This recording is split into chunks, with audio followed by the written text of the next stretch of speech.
कर्म फल का महत्व। किसी गांव में रूपा नाम की एक स्त्री रहती थी। लोग उसके बारे में कहते थे, आसमान से तारे तोड़कर लाना आसान है, किंतु रूपा से मदद लेना कठिन है। कोई भूखा उसके घर आता तो उसे डांट कर भगा देती थी। एक दिन वह गांव की अन्य स्त्रियों के साथ लकड़ी लेने जंगल गई। उसके साथ गई रैजा के कंडे की डोरी अचानक टूट गई।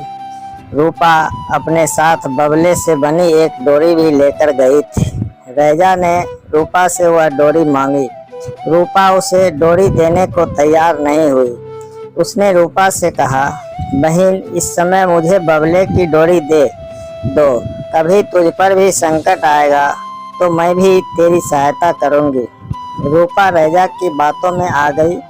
उसने नो चाहते हुए भी वह डोरी रैजा को दे दी। यह उसके जीवन का पहला पुण्य कार्य था। समय बीतता गया। एक दिन रूपा अचानक बीमार पड़ गई। वह बेहोश हो गई। उसका सूक्ष्म शरीर यमलोक चला गया। यमलोक में उसे बहुत भूख लगी। उसने देखा एक जगह पर कुछ लोग स्वादिष्ट खाना खा रहे थे। उसने खाना बांटने वाले से खाना मांगा। वह बोला, तुम्हें खाना देने के लिए महाराज ने मना कर रखा है। रात हो गई थी। वहाँ बहुत ठंड थी। वह सोना चाहती थी। उसने देखा कुछ लोग नए बिस्तरों में सो रखे हैं। वह बिस्तर की व्यवस्था करने वाले आदमी के पास जाकर बोली, मुझे नींद आ रही है, मेरे लिए सोने की व्यवस्था करो। तुम यहाँ पर सो जाओ। जमीन की ओर संकेत करते हुए वह रूपा से बोला, मेरे लिए चारपाई और रजाई गद्दे कहाँ हैं?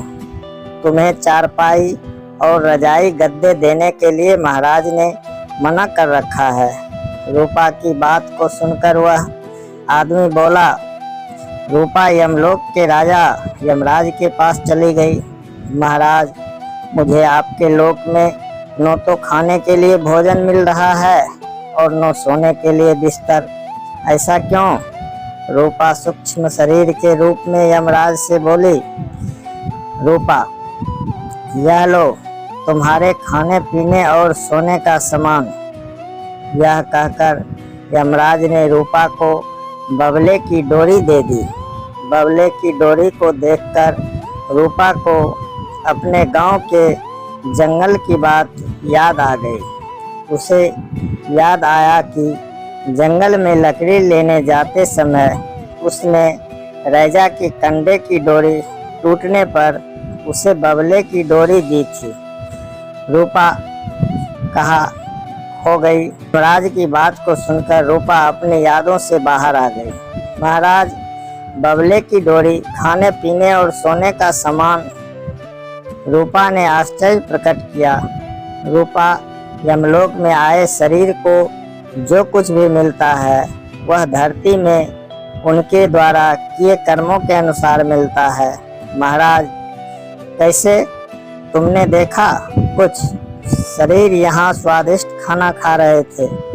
यह खाना उनको इसलिए मिला कि उन्होंने धरती में गरीब और भूखे लोगों को खाना खिलाया था। महाराज, इसका मतलब जिनको सोने के लिए यहाँ अच्छे बिस्तर और पलंग मिल रहे हैं, उन्होंने धरती में गरीबों को कपड़े और बिस्तर दान किए होंगे। यमराज की बात को सुनकर रूपा ने कहा, तुम ठीक समझी हो।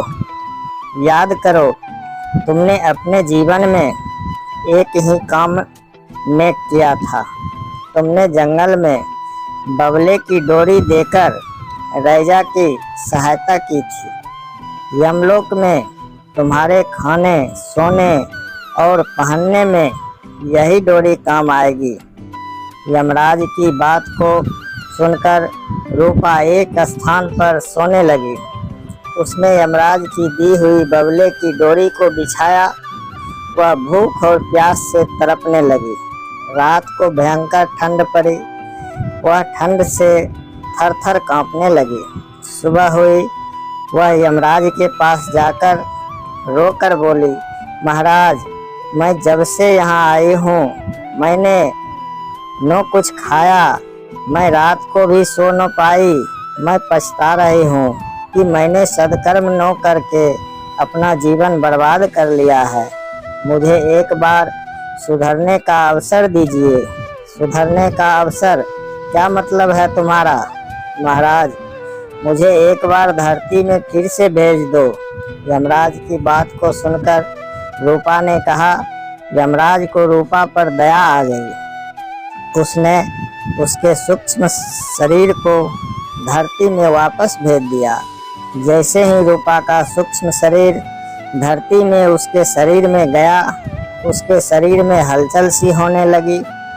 लोग रूपा की अर्थी तैयार कर ही रहे थे, तभी गांव के एक आदमी की नज़र उसके शरीर पर पड़ी। वह बोला, आश्चर्य है, कुछ देर पहले इसकी धड़कन बंद हो गई थी, अब शरीर में हलचल। रूपा कुछ देर के बाद उठकर खड़ी हो गई। अब वह बदल गई थी। उसने गरीब और भूखे लोगों को खाना खिलाना शुरू कर दिया।